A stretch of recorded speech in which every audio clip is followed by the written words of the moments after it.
Hello mga kumarites, meron nga pong nagtanong sa akin kung paano nga kami magsara ng aming munting tindahan. Kaya ngayon nga po ay isasara nga po muna natin ang tindahan para hindi naman nga po puro bukas. Nililigpit ko na nga po yung mga bote dyan at si Jowa naman nga po ay kukuhain niya na nga po yung pangsara. Ipapasok ko na nga rin po pala yung mga nakasabit dito sa labas, itong bawang at sibuyas, ayan, at kaunti na nga lang yung natira. Pati na nga rin po itong aming chicharon ay paubos na nga rin po ito. Malaking plywood nga po yung hinaharang namin dyan kumarites sa harap ng aming tindahan. Ayan nga po ay tira pa nung nag-slab kami ng aming bahay. Pag nailagay na nga po yung malaking plywood ay nilalak nga lang po yan ni Jowa ng tinidor. Kasabit na nga po yung tinidor dyan sa may tindahan at hindi niya na tinatanggal. Simple lang yung lock naman dyan kumarites dahil wala naman nga pong magbubukas dyan. Ayan nga po yung pinaka-itsura niya, pero pwede naman nga po kayong gumawa ng pang-lock. DIY nga lang po yun kumarites. Pag sinarado mo nga yung pintuan, pati nga po yung kortina ay nagkakaroon na nga po kami ng privacy. Yun kasing nagtatanong kung paano nga daw po yung privacy namin. Ito naman nga po yung itsura pag nakasarado na at syempre nakapatay yung ilaw niyan pag nasa loob na nga ako. Dito naman sa loob na may maliit na butas, ayan, at nakalak nga rin po iyan. Kaya okay lang kahit plywood at saka tinidor nga po yung lock. Tuan namin kahit nakasara nga po iyan ay meron pa ring padlock na malaki. Yan naman nga po yung itsura niya. Nasaraduhan nga lang po namin yung kortina pero hindi na nga po kita sa loob. Ganyan nga lang po kasimple yung aming pagsasarado kumarites. Dahil Sabado nga kumarites at sahod ni Jowa, nagdagdag na naman nga po ako ng mga paninda. Mag-unbox na nga rin po ako ng mga in-order ko sa Orange app. Itong una ko nga pong i-unbox ay gamit ko nga po ito sa aking buhok. Pag malapit na nga pong maubos yung aking conditioner, abay nag-order na nga po ako kaagad. Dito talaga humiyang yung aking buhok at hindi na nga siya nagda-dry. Pangalawa ko naman nga pong i-unbox ay in-order ko nga po itong mga kutsara at tinidor. Pero hindi ko nga po nagustuhan at hindi ko nga rin po ito recommended. Kaya wag nyo na talagang tanungin kumarites kung anong link nito. Bibili na nga lang po ako sa DIY kahit kulay black nga po yung kulay niya. DIY kasi ay malaki nga po at makapal yung mga kutsara doon. Ito naman nga po ay maganda kaso nga po para siyang pang baby. Parang pang suser nga lang po siya dahil hindi nga po siya ganun kalakihan at hindi nga rin po siya ganun katibay. Ito naman talaga pag mag-order tayo ay hindi nga tayo sure kung maganda nga po yung darating sa atin. Meron na nga rin po itong kasamang tinidor, pati na nga kutsara at kutsilyo. Man na nga po yung lagayan niya. Sabi ko nga ay mapapakinabangan nga po yung tinidor sa paghiwa ng tinapay. Yung mga kutsara naman ay pwede ng panghalo ng kape.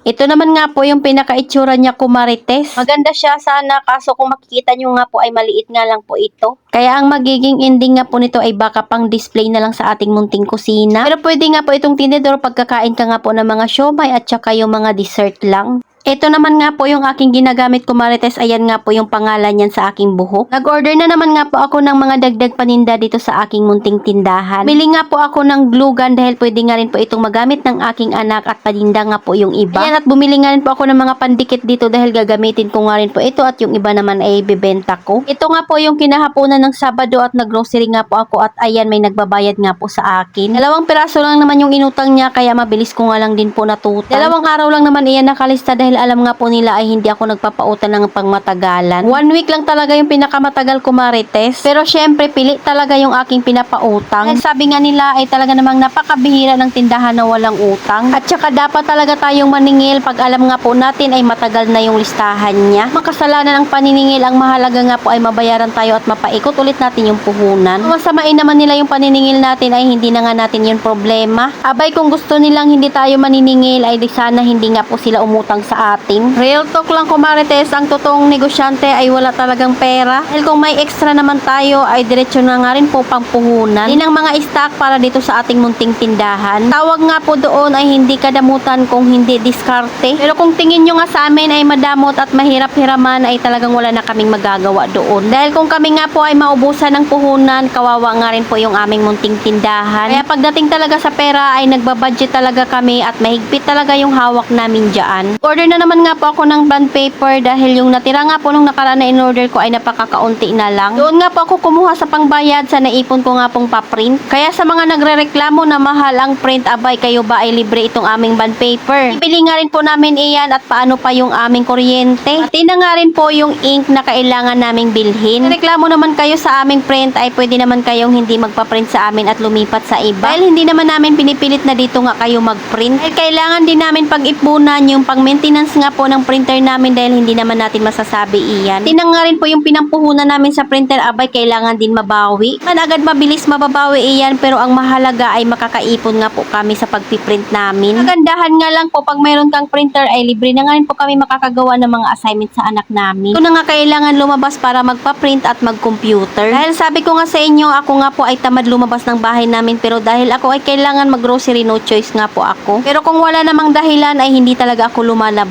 or napakabihira. So ayun lang naman kumarites. Salamat sa panonood. Follow for more. God bless us. At sana i-share nyo na nga rin po itong aking video.